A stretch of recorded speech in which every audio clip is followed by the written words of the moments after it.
எல்லா புகழும் இறைவனுக்கு. நான் ஏற்கனவே இங்கே 2 வருஷத்துக்கு முன்னாடி வந்திருக்கேன். வந்து நான் ட்ரீட்மெண்ட் எல்லாம் பார்த்துருக்கேன். இப்போ சாரை பார்க்கலான்னு சொல்லி 2 வருஷத்துக்கு அப்புறம் வந்திருக்கேன். மருமகளுக்கு ட்ரீட்மெண்ட் பண்ணுறதுக்காண்டி வந்திருக்கோம். எனக்கும் அப்படி பார்த்துட்டு போகலாமே அப்படின்னு சொல்லி. நிறைய ப்ராப்ளங்கள் எனக்கு இருந்துச்சு. அல்சர் இருந்துச்சு, டஸ்ட் அலர்ஜி இருந்துச்சு, ஃபைல்ஸ் இருந்துச்சு. இந்த மாதிரியான பெயின்ஸ் வந்து காலங்களாச்சு. இவ்வளோத்துக்கு நான் பல மருந்துகள் செஞ்சு ஒன்றும் குணமாகாமல் சார்கிட்ட தான் வந்தேன். வந்து ட்ரீட்மெண்ட் பண்ணிகிட்டு இருந்தேன். இப்போ 2 வருஷமே எந்த பிரச்சனையும் கிடையாது. இப்போ லைட்டாக ஒரு மாதிரி இருந்துச்சு. இந்த பிள்ளைங்கள வர்றோம், அதோடு சேர்த்து வந்துடுவோம், வந்து பார்க்கலாமே அப்படின்னு சொல்லி வந்திருக்கோம்.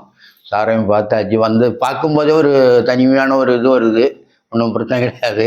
சாரையும் ஒரு இது உறவை பார்த்துட்டு போகிற மாதிரி வருது. நாங்கள் எல்லாம் நல்ல விதமாக நடந்துகிட்ருக்கு. ஒன்றும் பிரச்சனை கிடையாது. இப்போ அதை மருமகளுக்கு பார்த்துட்ருக்கோம். இன்னையோட 5வது சீசன் முடியுது. இல்லை அதுவும் நல்லா தான் இருக்குது. ஒன்றும் பிரச்சனை கிடையாது. நாங்கள் பார்த்தவங்களுக்கு எல்லாருக்குமே நல்லா. நிறைய பேர் முதலிலேருந்து கேரளாலேருந்து ஒரு 7-8 பேர் வந்திருக்காங்க. அவ்வளோ பேரும் பார்த்துருக்காங்க. இப்போ மகனுக்கு பார்க்கணும்னு சொல்லி அவங்க இருக்கிறாங்க. இப்படி ஏகப்பட்ட பேருக்கு பார்த்துருக்கோம். எந்த பிரச்சனையும் கிடையாது. சாருடைய கைவண்ணத்தினால எங்களுக்கு நல்ல குணமாயிடுச்சுமா. எந்த பிரச்சனையும் கிடையாது. நல்லா இருக்கும். சரிங்க, ரொம்ப நன்றி சார். அதாவது சொல்றது அவ்வளவு தூரத்துல வந்தாலும் அதை கரெக்டா ஃபாலோ பண்றீங்க. பண்ணிட்டு இருக்கோம். கண்டிப்பா அது நீங்க எப்படி சொல்றீங்களோ அதை அப்படியே நாங்க இது வரைக்கும் ஃபாலோ பண்ணிட்டு வர்றோம். அதனால எங்களுக்கு எந்த பிரச்சனையும் கிடையாது சார். ஏன்னா இந்த இதுவும் இல்லை, நல்லா இருக்கும். உங்களுடைய தகவலையும் உங்களுடைய இறைவனுடைய இதுலையும் அவ்வளவுதான் சொல்றோம். ஆமா, நல்லா கொண்டது இது வரைக்கும் கொண்டு வந்து பேசுனதுக்கு எல்லாருமே நல்லா இருக்கு. இன்னும் வர வேண்டிய பேஷண்ட்கள் இந்த மகனுக்கு இப்போ சொன்னாங்க. அந்த மாதிரியான ஆளுங்களும் வருவாங்க. எந்த பிரச்சனை நீங்க பண்றீங்க நல்லதமா இருக்கு.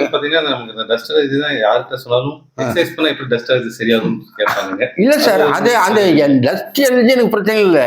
ஃபைல்ஸ் சொல்லுங்க.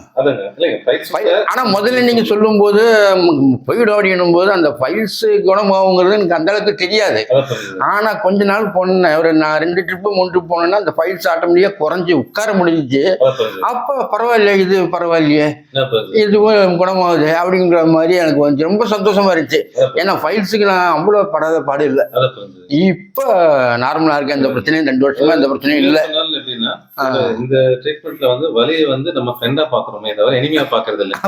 மத்ததுல வந்து ஒரு பெயின் வருதுன்னா ஒரு பெயின் கில்லர் போட்டு அந்த பெயினை கொல்றதான் பாக்குறோம். ஆமா சார். இதுல என்னன்னா அந்த பெயின் என்ன சொல்ல வருது அப்படின்னு பெயின் அந்த சார்ந்த ஆர்கன்ஸ் வந்து உள்ள பிரச்சனை ஆயிட்டு இருக்குன்றது முன்கூட்டியே நமக்கு தெரியும். ஆமா சார். சொல்லுவாங்க யானை பின்னாடி வரும், பின்னாடி பெயின்ன்றது முன்னாடி வர அந்த சவுண்டே தவிர ப்ராப்ளம் இல்லை. நம்ம அந்த சவுண்ட் ஆஃப் பண்ணி வச்சுட்டு உள்ள இருக்கிற ப்ராப்ளமா டெவலப் பண்ணிட்டு இருக்கிறோம். இதெல்லாம் இந்த இதுக்கெல்லாம் டேப்லெட்டும் இதுக்கு பண்ண மெடிசனுக்கும் கொஞ்சம் நெஞ்சமான கணக்கு அளவே கிடையாது. அந்த அளவு பண்ணியிருக்கோம். இங்க வந்து இப்ப இந்த 2 வருஷமும் எந்த பிரச்சனையும் இல்லை. தாராளமா நல்லமா போயிட்டு இருக்கோம். எந்த பிரச்சனையும் இல்லை. அதான் பிள்ளைங்களோட வந்தோம். நல்லா இருக்கு சார். நல்லா இருக்கு. ட்ரீட்மெண்ட் அருமையான ட்ரீட்மெண்ட். ஆமா, மருந்து இல்லை, மாத்திரை இல்லை, எதுவுமே இல்லை. 2 நிமிஷம் தான் எக்ஸசைஸ். வேற ஒன்றும் கிடையாது. ஆமா சார், ரொம்ப நல்லா இருக்கு சார். ரொம்ப நன்றி சார். இந்த ரிலீஃப் வந்து ரொம்ப நாளைக்கு இருக்கும். எக்ஸசைஸ் ரெகுலரா பண்ணுங்க. தொந்தரவு எனி டைம் கால் பண்ணுங்க. கண்டிப்பா சார், கண்டிப்பா. கால் நல்லா கரெக்டா நர்ஸுங்க நான் எடுத்து நமக்கு உடனே பதில் சொல்றாங்க, அட்டன் பண்றாங்க. இதெல்லாம் ரொம்ப நல்லதா இருக்கு. ஒன்றும் பிரச்சனை இல்லை. சரிங்க, பார்க்கலாங்க. நன்றி சார்.